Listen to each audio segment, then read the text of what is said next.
Tech Trivandrum YouTube ചാനലിലേക്ക് എല്ലാവർക്കും സ്വാഗതം. ക്യൂബർനെറ്റിസിൻ്റെ പുതിയൊരു കോഴ്സ് നമ്മൾ ഇന്നിവിടെ ആരംഭിക്കുകയാണ്. ബിഗിനേഴ്സിന് പഠിച്ച് മനസ്സിലാക്കാൻ പറ്റുന്ന രീതിയിൽ വളരെ സിമ്പിളായിട്ടാണ് നമ്മൾ ഈ കോഴ്സ് ഇവിടെ ഡിസൈൻ ചെയ്തിരിക്കുന്നത്. അപ്പോൾ നിങ്ങൾ IT ഫീൽഡിൽ ജോബ് നോക്കുന്ന ഒരാളാണെങ്കിൽ ഇന്ന് ഏറ്റവും കൂടുതൽ ട്രെൻഡിങ് ആയിട്ട് ജോബ് ഓപ്പർച്യൂണിറ്റീസ് ഉള്ള ഒരു ഡൊമൈനാണ് ക്യൂബർനെറ്റിസ്. അപ്പോൾ നിങ്ങൾക്ക് ക്യൂബർനെറ്റിസിൽ ഒരു നോളജ് ആഗ്രഹിക്കുന്നുണ്ടെങ്കിൽ, നിങ്ങൾ IT ഫീൽഡിൽ ഒരു ബിഗിനർ ആണെങ്കിൽ തീർച്ചയായിട്ടും നിങ്ങൾക്ക് ഈ കോഴ്സ് ഉപകാരപ്പെടും. അപ്പോൾ ടെക് ട്രിവാൻഡ്രം യൂട്യൂബ് ചാനലിലെ മറ്റ് കോഴ്സസ് പോലെ തന്നെ വളരെ സിമ്പിളായിട്ടും ബിഗിനേഴ്സിന് പഠിച്ച് മനസ്സിലാക്കാൻ പറ്റുന്ന രീതിയിലുമാണ് ഈ കോഴ്സും ഡിസൈൻ ചെയ്തിരിക്കുന്നത്. അപ്പോൾ നമ്മൾ ഇന്ന് മെയിനായിട്ട് നോക്കാൻ പോകുന്നത് ക്യൂബർനെറ്റിസ് എന്താണെന്നുള്ളതിൻ്റെ ഒരു ഇൻട്രൊഡക്ഷനാണ് ഈ ഒരു സെഷനിൽ നോക്കി മനസ്സിലാക്കാൻ പോകുന്നത്. അപ്പോൾ നിങ്ങൾ ഇതുവരെയും ചാനൽ സബ്സ്ക്രൈബ് ചെയ്തിട്ടില്ലാത്ത ഒരാളാണെങ്കിൽ, ഇത് യൂസ്ഫുൾ ആണെന്ന് തോന്നുകയാണെങ്കിൽ നിങ്ങൾക്ക് ഈ ചാനൽ തീർച്ചയായിട്ടും ഒന്ന് സബ്സ്ക്രൈബ് ചെയ്യുകയും അതോടൊപ്പം തന്നെ ഫ്രണ്ട്സിനിടയ്ക്കൊന്ന് ഷെയർ ചെയ്ത് കൊടുത്ത് ചാനലിനെ സപ്പോർട്ട് ചെയ്യണമെന്നും റിക്വസ്റ്റ് ചെയ്യുന്നു. അപ്പോൾ നമുക്ക് സെഷനിലേക്ക് കിടക്കാം. ക്യൂബർനെറ്റിസ് എന്ന് പറഞ്ഞു കഴിഞ്ഞാൽ ഒരു കണ്ടെയ്നർ ഓർക്കസ്ട്രേഷൻ ടെക്നോളജിയാണ്. അപ്പോൾ നമുക്ക് അതിനെപ്പറ്റി കൂടുതൽ ഡിസ്കസ് ചെയ്യാം. പക്ഷേ അതിന് മുമ്പായിട്ട് ഈ ഒരു കണ്ടെയ്നർ ഓർക്കസ്ട്രേഷൻ ടെക്നോളജിയുടെ ആവശ്യം എന്താണ്, എന്തുകൊണ്ടാണ് ഇങ്ങനൊരു ടെക്നോളജി ഉണ്ടാവാനുള്ള ഒരു റീസൺ, എന്തുകൊണ്ടാണ് ഇതുണ്ടായത് എന്നുള്ള കാര്യങ്ങൾ, കുറച്ച് റീസൺസ്, കുറച്ച് പോയിൻറ്റ്സ് നമുക്ക് ആദ്യം ഒന്ന് നോക്കി മനസ്സിലാക്കാം. അപ്പോൾ ആദ്യം തന്നെ അതിൽ എടുത്തു പറയേണ്ട ഒന്നാണ് റീസെൻറ്റ് ടൈംസിൽ, അതായത് കുറച്ച് നാളായിട്ട് നമുക്ക് ഇപ്പോൾ സോഫ്റ്റ്വെയർ ഡെവലപ്മെൻറ്റ് എല്ലാം ചെയ്യുന്ന സബ്സ്ക്രൈബേഴ്സ് നിങ്ങൾക്ക് മനസ്സിലാവും. അതായത് മൈക്രോ സർവീസസിലോട്ടുള്ള ഒരു മാറ്റം. അപ്പോൾ ആദ്യം ഉണ്ടായിരുന്ന ഒരു മോണോലിത്തിക് ആർക്കിടെക്ചറായിരുന്നു, ആ ഒരു ആർക്കിടെക്ചറിലായിരുന്നു സോഫ്റ്റ്വെയർസ് എല്ലാം ഡെവലപ്പ് ചെയ്തുകൊണ്ടിരുന്നത്.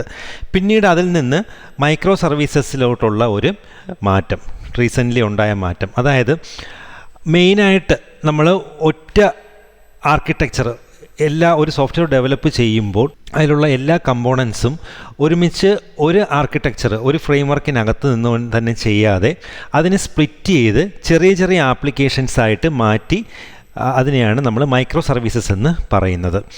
അപ്പോൾ ഞാൻ ഈ ഒരു മോണോലിത്തിക്കും മൈക്രോ സർവീസസും തമ്മിലുള്ള ഡിഫറൻസ് ഒന്നും ഞാൻ ഒരുപാട് ഇവിടെ എക്സ്പ്ലെയിൻ ചെയ്യുന്നില്ല, കാരണം നിങ്ങൾക്കത് ഗൂഗിൾ ചെയ്ത് കഴിഞ്ഞാൽ ഒരുപാട് ആർട്ടിക്കിൾസ് അതിൻ്റെ കിട്ടുന്നതായിരിക്കും.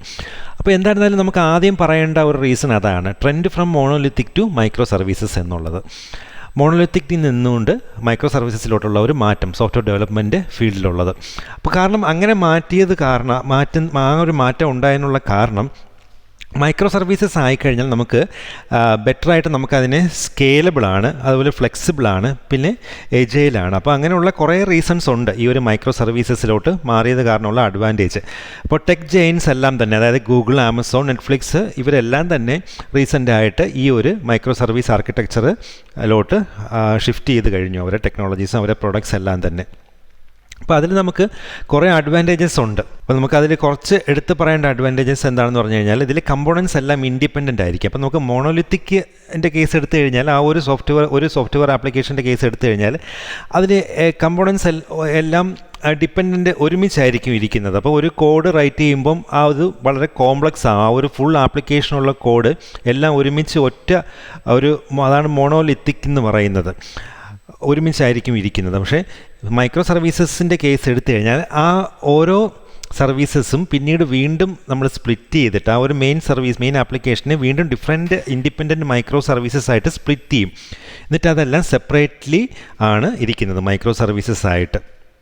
അപ്പോൾ അത് കാരണം തന്നെ അത് പിന്നീട് നമുക്ക് ഡിപ്ലോയ് ചെയ്യുന്നതിനും ഓരോന്നായിട്ട് അപ്ഡേറ്റ് ചെയ്യുന്നതിനും എല്ലാം വളരെ എളുപ്പമാണ്. കാരണം ഓരോന്നും സെപ്പറേറ്റ് ആയിട്ട് ഇരിക്കുന്നത് കാരണം ഒന്നിൽ ഏതെങ്കിലും ഒരു മൈക്രോ സർവീസിൽ അതിൻ്റെ ആ ഒരു ടോട്ടൽ സോഫ്റ്റ്വെയർ ആപ്ലിക്കേഷൻ്റെ ഒരു ഭാഗത്ത് എന്തെങ്കിലും ഒരു ചെറിയ മൈക്രോ സർവീസിന് എന്തെങ്കിലും ഒരു ബഗ്ഗോ അല്ലെങ്കിൽ എന്തെങ്കിലും ഒരു അപ്ഡേഷനോ അങ്ങനെ എന്തെങ്കിലും വന്നു കഴിഞ്ഞാൽ നമുക്ക് അത് മാത്രമായിട്ട് വളരെ ഈസി ആയിട്ട് ഹാൻഡിൽ ചെയ്യാൻ പറ്റും. പെട്ടെന്ന് തന്നെ നമുക്ക് ഫൈൻഡ് ഔട്ട് ചെയ്യാൻ പറ്റും ബഗ്സും കാര്യങ്ങളൊക്കെ വന്നു കഴിഞ്ഞാൽ. അപ്പോൾ അതുപോലെ നമുക്ക് സ്കേലബിൾ ആണിത് വളരെ പെട്ടെന്ന് തന്നെ. അപ്പം ഏതെങ്കിലും ഒരു സർവീസ് മാത്രമായിട്ട് അതിനെ നമുക്കൊന്ന് സ്കേലബിൾ ചെയ്യണമെങ്കിൽ വളരെ എളുപ്പമാണ്. മൈക്രോ സർവീസസ് ആണ് നമ്മൾ ആ ഒരു ആർക്കിടെക്ചറിലാണ് നമ്മുടെ ആപ്ലിക്കേഷൻ ഡിസൈൻ ചെയ്തിരിക്കുന്നതെങ്കിൽ. അപ്പോൾ ഇത് ഇൻഡിപെൻഡൻറ്റ് കമ്പോണൻസ് ആണ്. ഒരു ഡെവലപ്പ് ചെയ്തു, അപ്പോൾ പിന്നീട് വേറൊരാൾ നമ്മുടെ ആ ഒരു ഡെവലപ്മെൻറ്റ് ടീമിൽ വന്നു കഴിഞ്ഞാലും പുതിയ വന്ന ആൾക്ക് ഇത് പെട്ടെന്ന് തന്നെ മനസ്സിലാക്കിയെടുക്കാൻ പറ്റി ഇതിൻ്റെ ഒരു ആർക്കിടെക്ചർ എന്താണെന്ന്. കാരണം എല്ലാം ആ ഒരു ടോട്ടൽ ആപ്ലിക്കേഷനെ ഡിഫറൻറ്റ് മൈക്രോ ആപ്ലിക്കേഷൻസ് ആയി ഡിവൈഡ് ചെയ്ത് വെച്ചിരിക്കുന്ന കാരണം നമുക്കത് ഈസി ടു അണ്ടർസ്റ്റാൻഡ് ആണ്. അപ്പോൾ ഇങ്ങനെയുള്ള കുറേ അഡ്വാൻറ്റേജസ് ഉണ്ട് മൈക്രോ സർവീസസ് ആർക്കിടെക്ചറിലോട്ട് മാറിയത് കാരണം. അപ്പോൾ നമ്മുടെ ആപ്ലിക്കേഷൻ മൈക്രോ സർവീസസ് ആർക്കിടെക്ചറിലോട്ട് മാറിക്കഴിഞ്ഞപ്പോൾ ഈ പറഞ്ഞ മൈക്രോ സർവീസസിന് ഹോസ്റ്റ് ചെയ്യാൻ പറ്റുന്ന ഏറ്റവും ബെസ്റ്റായിട്ടുള്ള ആ ഒരു എൻവയോൺമെൻറ്റ് പ്രൊവൈഡ് ചെയ്യുന്നത് കണ്ടെയ്നർ ടെക്നോളജിയാണ്, കണ്ടെയ്നേഴ്സാണ്. അതിനൊരു എക്സാമ്പിളാണ് നമ്മുടെ ഡോക്കർ കണ്ടെയ്നേഴ്സ് എന്ന് പറഞ്ഞു കഴിഞ്ഞാൽ.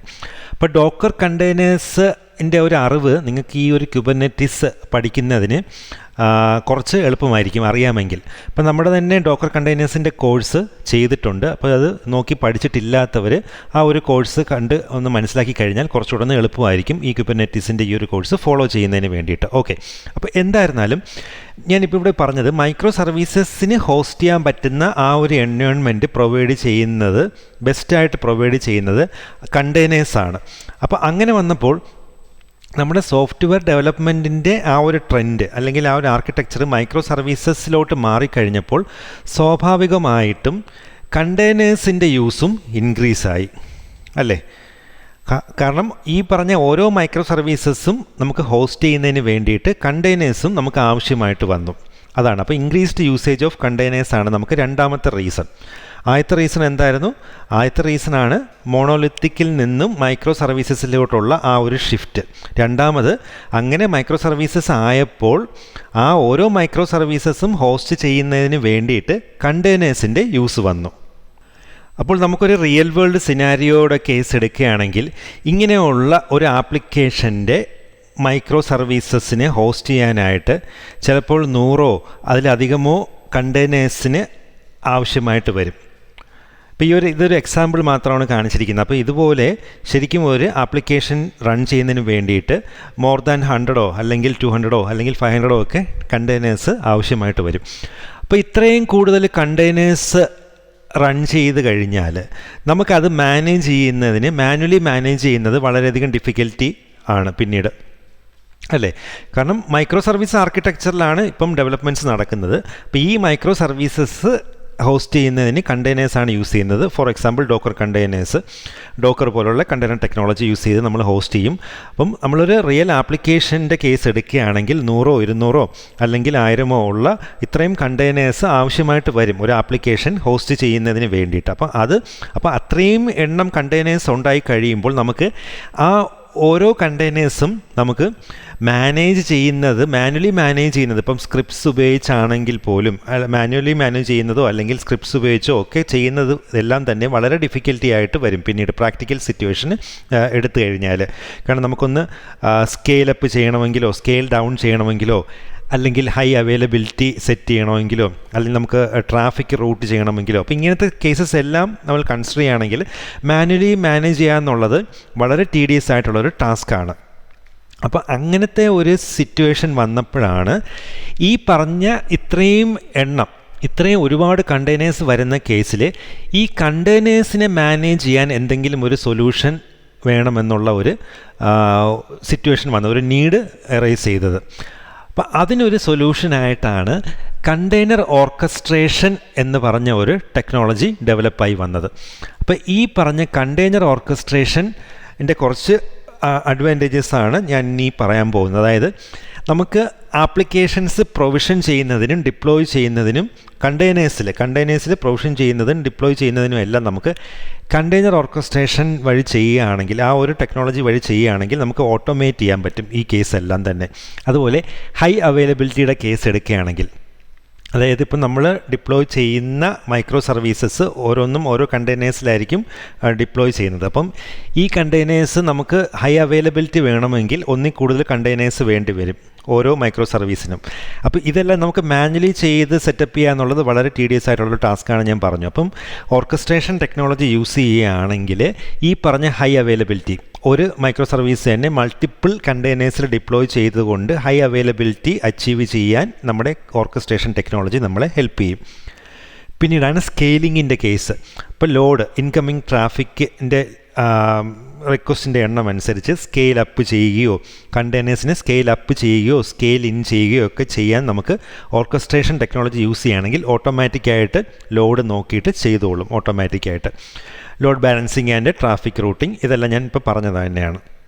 പിന്നെ മോണിറ്ററിങ്, കണ്ടെയ്നർ ഹെൽത്ത്, ഓരോ ഡോക്കർ കണ്ടെയ്നേഴ്സിൻ്റെയും ഹെൽത്ത് മോണിറ്റർ ചെയ്തിട്ട് എന്തെങ്കിലും പ്രോബ്ലംസ് ഉണ്ടാവുകയാണെങ്കിൽ അതിന് റീപ്ലേസ് ചെയ്തുകൊണ്ട് പുതിയ കണ്ടെയ്നേഴ്സ് ഡിപ്ലോയ് ചെയ്ത് നമ്മുടെ മൈക്രോ സർവീസിനെ അതിലോട്ട് കൊണ്ട് അത് ഡിപ്ലോയ് ചെയ്തിട്ട് അപ്പ് ചെയ്ത് റൺ ചെയ്തോളൂ. ഇതെല്ലാം ഈ കാര്യങ്ങളെല്ലാം ഓട്ടോമാറ്റിക്കായിട്ട് തന്നെ ഈ ഒരു കണ്ടെയ്നർ ഓർക്കസ്ട്രേഷൻ ടെക്നോളജി ചെയ്തുകൊള്ളും. നമുക്ക് മാനുവലായിട്ട് ഇതൊന്നും ചെയ്യേണ്ട ആവശ്യം വരില്ല. കാരണം 1, 2, 3 അല്ലെങ്കിൽ 10 കണ്ടെയ്നേഴ്സ് ആണെങ്കിൽ നമുക്ക് മാനുവലായിട്ട് ഇതെല്ലാം നമുക്ക് മോണിറ്റർ ചെയ്യുകയും മാനേജ് ചെയ്യുകയും സ്കെയിലപ്പും സ്കെയിൽ ഇന്നൊക്കെ ചെയ്യാൻ പറ്റും ഒരു പരിധി വരെ. പക്ഷേ ഇപ്പോൾ 100 അല്ലെങ്കിൽ 1000 കണ്ടെയ്നേഴ്സൊക്കെ ആവശ്യമായിട്ട് വരുന്ന ഒരു ആപ്ലിക്കേഷൻ എൻവയോൺമെൻറ്റിൻ്റെ കേസ് എടുക്കുമ്പോഴാണ് നമുക്ക് ഈ പറഞ്ഞ പോലെയുള്ള കണ്ടെയ്നർ ഓർക്കസ്ട്രേഷൻ്റെ നെസസിറ്റി വരുന്നത്.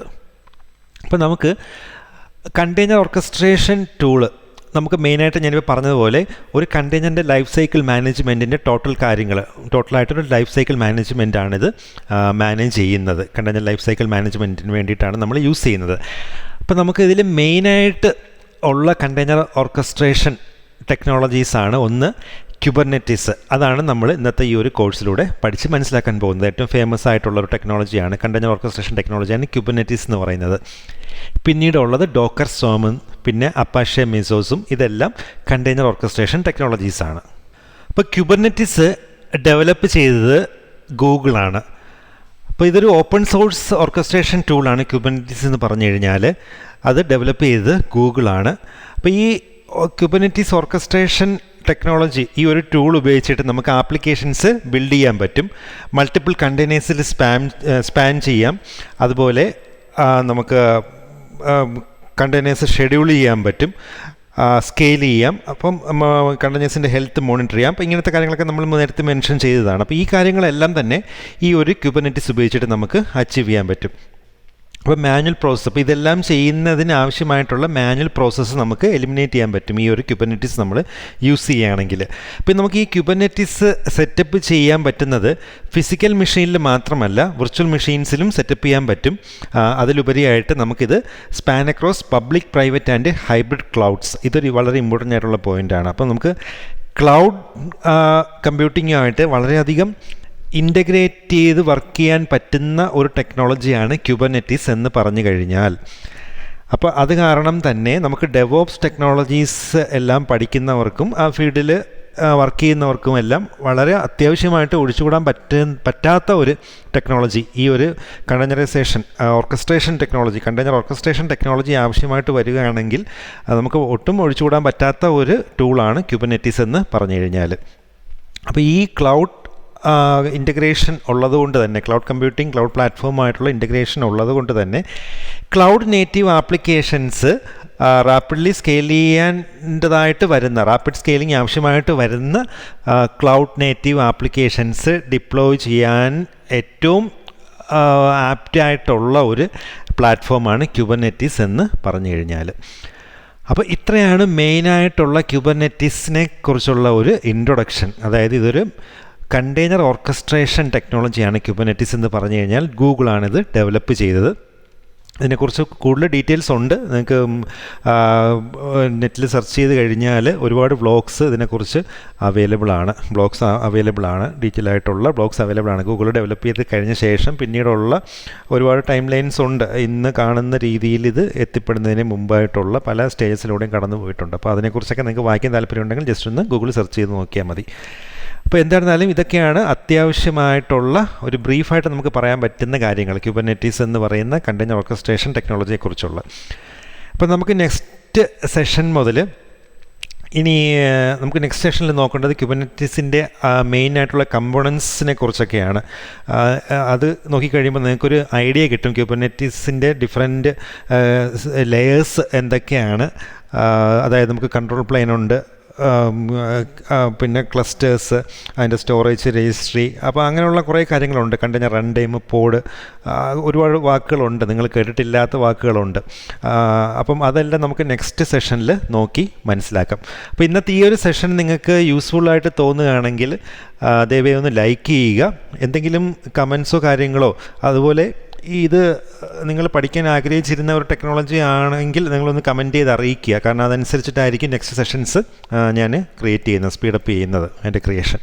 ഓക്കെ, അപ്പോൾ സബ്സ്ക്രൈബ് ചെയ്തിട്ടില്ലാത്തവരും സബ്സ്ക്രൈബ് ചെയ്യുക, ഫ്രണ്ട്സിനിടയ്ക്കൊന്ന് ഷെയർ ചെയ്ത് കൊടുക്കുക. നമുക്ക് നെക്സ്റ്റ് സെഷനിൽ ഇനി കാണാം.